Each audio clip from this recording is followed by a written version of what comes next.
Have you ever wondered what the heck force majeure is? If so, stick around, because we're about to explain it to you like you're 5 years old. You really love that line, don't you? Welcome to Dejargonize, the podcast where we untangle one confusing term at a time. I'm Felix. And I'm Ruby. Today, we are tackling force majeure. Okay, this is a good one. It's a phrase I started hearing everywhere a few years ago, and I'm still not totally sure I get it. You are not alone. Let's start with the literal translation. It's French. That much I guessed. It means superior force. A superior force. Okay, like an earthquake or a flood? Exactly. It's a clause someone writes into a contract for when an extraordinary, uncontrollable event happens that stops them from being able to do what they promised. So it's a get-out-of-jail-free card for contracts? Sort of, but this is the single most important thing to understand, especially in places like the United States or the UK. It is not an automatic law that just kicks in. Wait, really? So it's not a universal, right? Not at all. It only exists if the people signing the contract specifically wrote it in. If it's not in the contract, it doesn't exist. Huh. Okay. That's already different from what I thought. Think of it this way.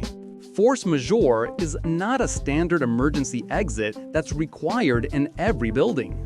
It's more like a special lock on a door. And that lock will only open if someone remembered to cut the perfect key for it when they first built the place. So the disaster arriving isn't the key. The specific words you wrote down months or years ago, that's the key. Precisely. The wording is everything. Okay, so if the wording is the key, what does that key actually look like? What are people writing in these clauses? Usually, it's a list. The clause will literally list out specific events. Things like war, acts of terrorism, floods, earthquakes, pandemics. A disaster menu. A disaster menu, exactly. And then after the specific list, there's often a more general catch-all phrase, like, or any other event beyond the reasonable control of the parties. Ah, so that's the safety net. If your specific disaster isn't on the menu, you can point to the catch-all phrase. You can try, but courts look at that language very, very carefully. They won't just let any old problem count. The event generally has to be in the same category or of the same magnitude as the other things on the list. So if your list is all natural disasters, you probably can't claim a sudden market crash qualifies, even if it was beyond your control. Exactly. If the event isn't covered by the specific words in the contract, it doesn't matter how bad it was. The clause won't help you. Thoughtful.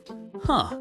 Okay, so let's say the event is on the list. A hurricane hits your factory. It's listed right there in the contract. What happens next? Does the whole contract just poof, disappear? Not necessarily. That's another thing the wording controls. Of course it is. The clause will say what the result is. It might just be that you get to delay what you promised to do. So you get an extra 90 days to deliver the products once your factory is running again. Okay, so it could just be a pause button. Right, or it might suspend your obligation to pay for a while. Only in some cases does it allow one or both parties to cancel the contract entirely. It all depends on what was agreed to beforehand. So it's less of a get-out-of-jail-free card and more of a get-a-temporary furlough card. Often, yes. But the bar to even use the card is incredibly high. What do you mean? A hurricane is a hurricane. True, but many of these clauses make a big distinction between something being genuinely impossible versus it just being much harder or more expensive. Ah, so if the hurricane just made your shipping costs go up by 30%, that's not impossible. That's just a bad day at the office. That's just business, exactly.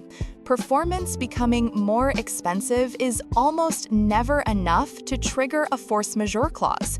It has to be physically or legally impossible to do what you promised to do. Okay, so let me see if I've got this straight. The clause has to be in the contract, the specific disaster has to be covered by the wording, and the disaster has to make performance genuinely impossible, not just more expensive. That's a perfect summary. It's a lot of hurdles to clear. It really is, and it seems to fly in the face of what most people think the term means, You just hit on the single biggest misconception out there. which is that it's this magic button you press when something bad happens. Exactly. The widespread belief is that force majeure is some universal legal protection that just activates automatically during a crisis, like a public utility. Surprised? Wait, that's not a thing at all? So if my contract doesn't have one of these clauses and a volcano erupts in my parking lot, Then you're just a person with a volcano in your parking lot and a contract you still have to follow. In common law systems, like in the US and the UK, if there's no clause, there is nothing to invoke. Full stop. wow, okay. So why is everyone, including me until about 10 minutes ago, so wrong about this? Because the rest of the world, or at least a lot of it, handles this very differently. And that's where the confusion seeps in. In many countries that use what's called a civil law system, the idea of force majeure is a built-in legal principle. It's a default setting in the law itself. Oh, so in those places, it actually is closer to being an automatic protection? Much closer. The law basically says, if an unforeseeable external event makes a contract impossible, here are the rules, even if the contract itself is silent on the issue. Thoughtful. So the term is French. France has a civil law system. We're using a French legal concept, but applying it in a completely different legal system where it doesn't work the same way at all. You got it. That's the source of all the confusion. We borrowed the name, but not the legal machinery behind it. Here, it's just a label for a specific custom-built clause. It's not the law of the land. Okay, that brings up a pretty big question. What if you don't have the magic key? What happens if there's a disaster, but there's no force majeure clause in the contract to begin with?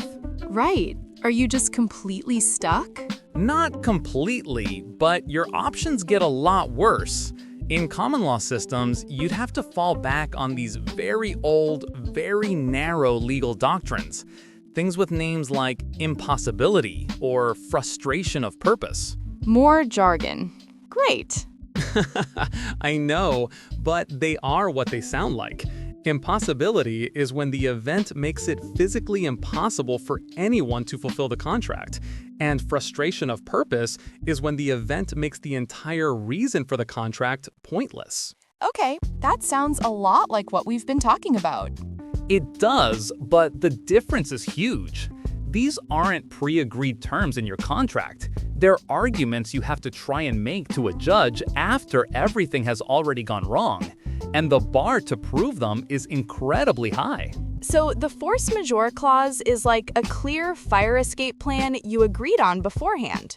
Exactly. Without it, you're just hoping the court agrees that it was okay for you to jump out the window. It's a last resort, which is why having that well-written clause is so valuable. It lets you set the rules yourself. Thoughtful. Huh. So it's all about planning ahead. Okay, so if I have to boil this entire topic down to one sentence to remember, force majeure isn't a universal law that saves you. It's a specific tool you have to build into your contract yourself, and it only works if you build it right. That's it. And the one caveat I'd add is to remember why it's so confusing. We're all using a French term from a civil law system in our common law system, where it doesn't work the same way at all. The name is the only part we actually imported. Exactly. We just liked how it sounded. Well, I feel like I finally get it now. Thanks, Ruby. Anytime, Felix. If this episode helped something click for you, hit subscribe wherever you get your podcasts. We'd love to have you back for the next one. Thanks for listening, everyone.